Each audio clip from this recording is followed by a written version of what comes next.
نن چې محترمو زمونږ کومه وظیفه ده ایاک نعبد و ایاک نستعین، دا وظیفه تاسو د رمضان المبارک په دې میاشت کې وکئ.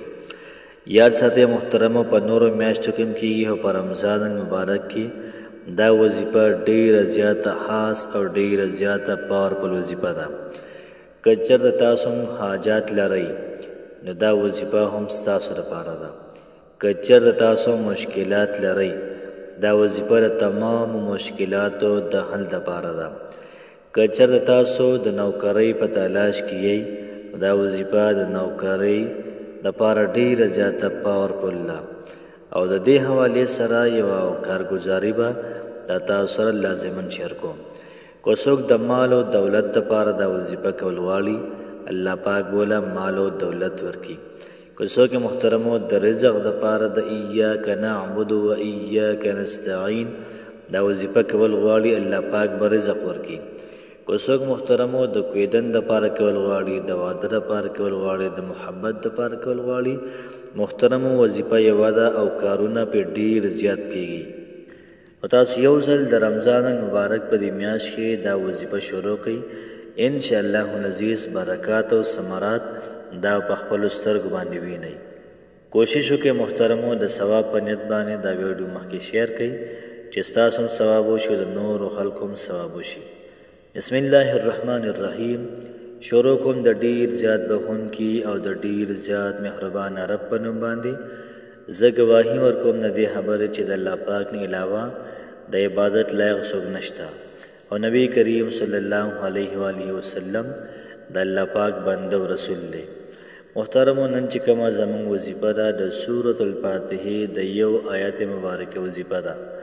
یو آیت ته محترمو ډیر زیات پاورفل دی، ډیر زیات بهترین او ډیر زیات اعلی دی چې څوک یې د زړه په توجه باندې د کم کار دپاره وظیفه کړي دا کار به الله پاک په بهتر او په احسن طریقې سره سرته رسوي. که چېرته څوک داسې وي چې هغوی مشکلات وي، مشکلاتو د حل لپاره ډیر زیات پاورفل دی. ایاک نعبدو خاص ستا دپاره موږ بندګي کوو، ایاک نستعین او خاص ستا نه امداد غواړو زموږ دا مشکلات دا ختم کړه. که څوک داسې وي چې حاجات ډیر زیاتې پوره کېږي نو د حاجاتو د پوره کېدو دپاره د ایاک نعبدو و ایاک نستعین وظیفه وکړئ. خاص ستا دپاره موږ بندګي کوو، خاص ستا نه امداد غواړو پروردګاره د حاجات رالې پوره کړه. یوه خور هغوی دا وظیفه د خپل ورور دپاره وکړله چې الله پاک ورته نوکري ورکړي. یاد ساتئ محترمو دا وظیفه صرف 40 ورځې ده. هغوی دا وظیفه 40 ورځې وکړله. الله پاک ورور ته په ښکلي ځای کې محترمو نوکري دا ورکړله.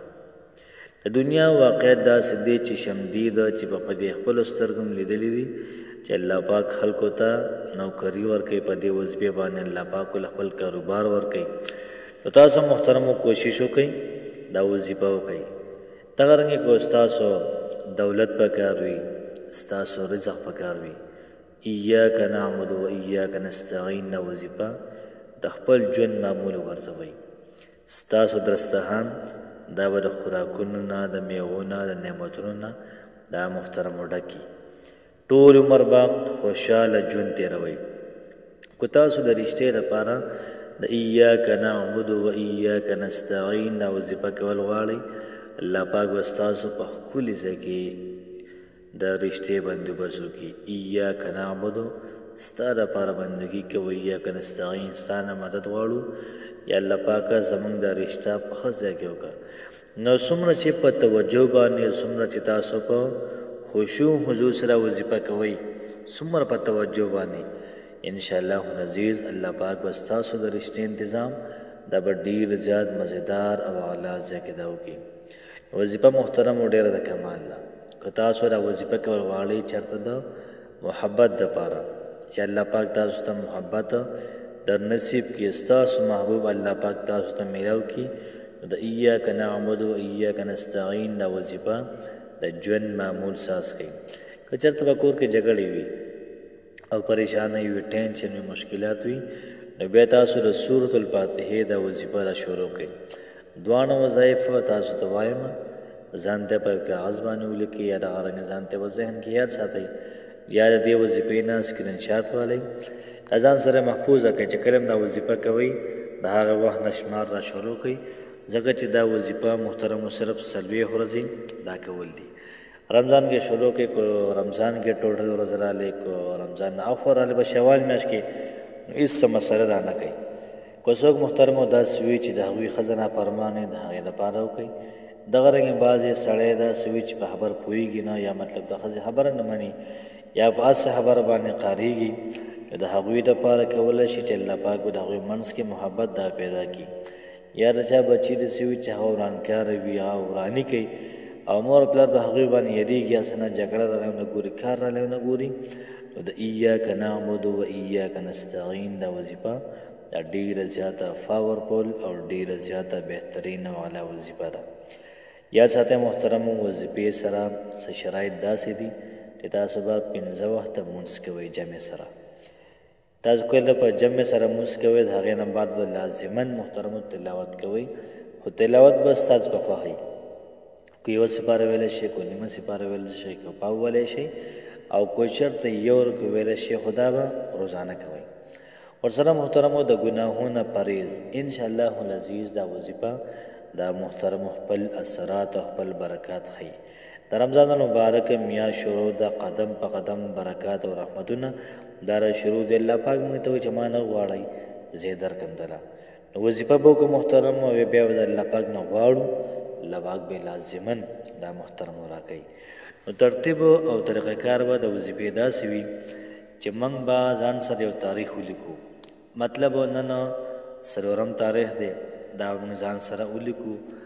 نو چې کله موږ ځان سره تاریخ ولیکو چې د 4 تاریخ نه ما شروع واچوله، نو په لومړۍ ورځ به تاسو ایاک نعبد و ایاک نستعین دا وظیفه 314 پیرې وکړئ، 313 پیرې.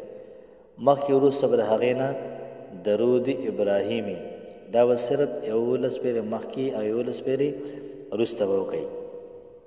بیا به دویمه ورځ به تاسو 313 پیرې ایاک نعبد و ایاک نستعین دا وظیفه دا به وکړئ، او مخکې وروسته به درود شریف ووایئ.